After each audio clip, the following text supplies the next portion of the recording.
এই দেখো আমি রেডি হয়ে গেছি, এবার পুজো দিতে যাব। সব রেডি তো করে নিয়েছি। আর এই কানেরটা পরেছি আজকে, নতুন কানের। এটা আমার এক ভাই গিফট করেছে, সেটা আজকে আমি প্রথম পরলাম। আজকে দীঘা থেকে এই কানেরটা নিয়ে এসছে, তো আজকেই প্রথম পরলাম। আজকে বিপত্তারিণী পুজো, তা আজকেই আমি পড়ি, কেমন লাগে দেখি। তো এই কানেরটাও কেমন হয়েছে তোমরা একটু জানাবে। আর চলো আমি পুজো দিতে যাই এখন। 108টা জবা ফুলের মালা আছে, এটা আমি আগে দেখাতে ভুলে গেছি। আর আমি কিভাবে নিয়েছি দেখো, এতগুলো জিনিস আমি নিতে পারবো না বলে ব্যাগে ঝুড়ি ভরে নিয়েছি। আর একটা পালতি ঝুড়ি আছে, ওর মধ্যে আমি সমস্ত কিছু নিয়ে নিয়েছি। ওখানে গিয়ে আমি ঝুড়িতে সব সাজিয়ে নেব। কি করব, আমি এতটা যাব তো, আর বেশি দূর না, আমার বাড়ির কাছেই মন্দির, তবু আমাকে তো যেতে হবে।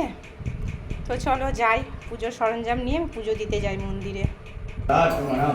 মন্দিরে চলে এসেছি, আর এসে আমি সব ঝুড়িতে সাজিয়ে নিয়েছি, সমস্ত ফল ফুল সব সাজিয়ে নিয়েছি। আর এইদিকে মন্দিরটা কিন্তু তখন বেশ ফাঁকাই ছিল, আর সকাল থেকে তো পুজো শুরু হয়ে গেছে। তো 3-4 জন ছিল, বেশি ভিড় ছিল না। তো সব ঠাকুরের গলায় দেখো মালা রয়েছে, কিন্তু মা দুর্গার গলাটা ফাঁকাই রয়েছে। তো আমি 108টা জবা ফুলের মালা নিয়ে গেছি। তো ঠাকুর মশাইকে আমি বললাম যে মালাটা পরিয়ে দিতে। তো ঠাকুর মশাই বললো হ্যাঁ দিচ্ছি, পরিয়ে দিচ্ছি আমি। তো পুজো হচ্ছে, পুজো হয়ে গেলে তারপরে তো ধাগা পরাতে হবে, ধাগাটা তো আসল। আমার পুজোটা হচ্ছে এবারে। এই যে 108টা জবা ফুলের মালা পরিয়ে দিচ্ছে মা দুর্গার গলায়। দেখো ফাঁকা ছিল গলাটা, তো এখন বেশ ভালোই লাগছে যেহেতু মালাটা পরিয়ে দেওয়া হয়েছে।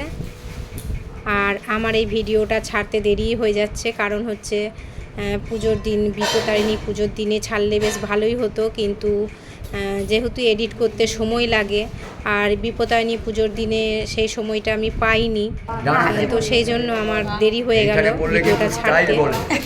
আর এদিকে পুজো তো আমার কমপ্লিট হয়ে গেছে, এবার আমাকে ধাগা পরিয়ে দিচ্ছে। এটাই কিন্তু আসল, বিপত্তারিণী পুজোর ধাগাটাই কিন্তু আসল। এটা পরলেই মনে হবে যে আমি বিপত্তারিণী পুজো করেছি। তারপরে তো ধূপকাঠি মোমবাতি আছে, আমি মোমবাতিও জ্বালিয়ে দিয়েছি, ধূপকাঠি ধরিয়ে দিয়েছি।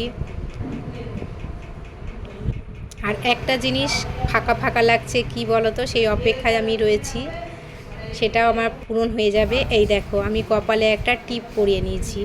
ঠাকুরমশাইকে বললাম একটা টিপ পরিয়ে দিন, না হলে না মনেও হয় না যে আমি পুজো দিয়ে বেরোচ্ছি, যে ঠাকুরকে পুজো দিয়ে বেরোলে দেখবে একটা কপালে যদি লাল টিপ পরি কত সুন্দর লাগে। এই তো তারপরে আমি আরও 2টো ধূপকাঠি ঠাকুরকে দেখিয়ে দিলাম। আগেও ধূপকাঠি দেখিয়েছি, আবার দেখিয়ে দিলাম। তো ভিডিওটা কেমন লাগলো বন্ধুরা অবশ্যই কমেন্ট